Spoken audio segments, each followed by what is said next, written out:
Chapter 4, DRC, the land of dense forest.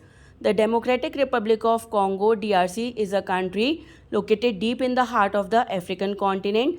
It lies in torrid zone. The equator passes through the northern DRC. It was ruled by Belgium and it got its independence in 1960. इसका पहले नाम था Belgian Congo. 1971 में इसका name change किया to Zaire. Once again it was change in 1997 as Democratic Republic of Congo. इसकी capital है Kinshasa. Relief, the landscape of the country is dominated by Congo river. ये वर्ल्ड की 7th longest river है और Africa की 2nd longest है.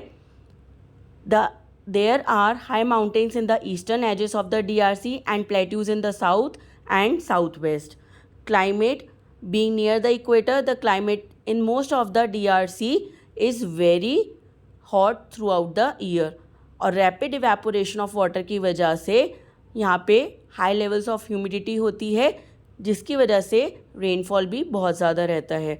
Vegetation, the hot and humid climate of DRC is ideal for the growth of dense forest, जिन्हें हम कहते हैं tropical rain forest. Rain forest cover most of the DRC. The trees of the forest are covered with leaves throughout the year.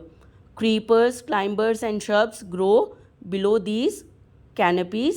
However, at several places the canopy is so thick that few plants can grow under it. In some parts of the DRC, mostly in south, जहाँ पे climate बहुत hot और wait नहीं होता है, वहाँ पे vegetation different होता है.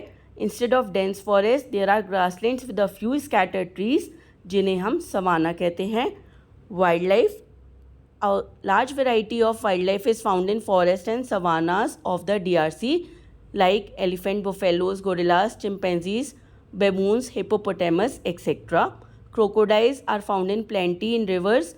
There are many types of birds and insects in the forest. Among the insects is found the tsetse fly, which causes the dreaded sleeping sickness.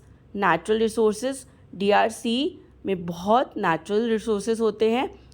There are vast deposits of copper, cobalt, gold, uranium and diamonds in southern DRC. It has the world's largest deposit of cobalt. यहाँ से minerals export किए जाते हैं. Water is another important natural resource.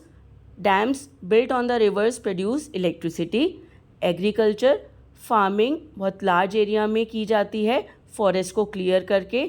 The major food crop grown are cassava, maize and rice. Coffee, cocoa, rubber and cotton are also grown and most of them are exported. People, DRC thinly populated है. Most of the people live in villages in the highlands in the east and along the rivers. About 43% of the people live in villages with modern facilities. The rich city dwellers lives in houses and apartments and drive cars. लेकिन जो poorers हैं वो crowded unhealthy conditions में रहते हैं slums में. In the villages people live in thatched huts in separate tribes or groups, each having its own customs. DRC में around 200 tribes हैं. Some tribes such as Bambuti, Tua and Babinga are composed of people who are short in height. They traditionally get their food by hunting animals and gathering plant foods. ये camps में रहते हैं जिसे ये time to time change करते रहते हैं. They make huts of branches and leaves. Since the weather is hot and humid, the people of these tribes do not wear many clothes. Special occasions पे ये colourful costumes पहनते हैं. They enjoy singing, dancing and telling stories. इनका existence threatening हो रहा है क्योंकि deforestation बहुत ज़्यादा हो रहा है. Land with the forest are cleared for setting up large oil palm and rubber tea plantations. Transport, rail and road connect cities with each other. Land transport is not well developed. Water transport over the river Congo and other rivers is the major means of transport. Thank you.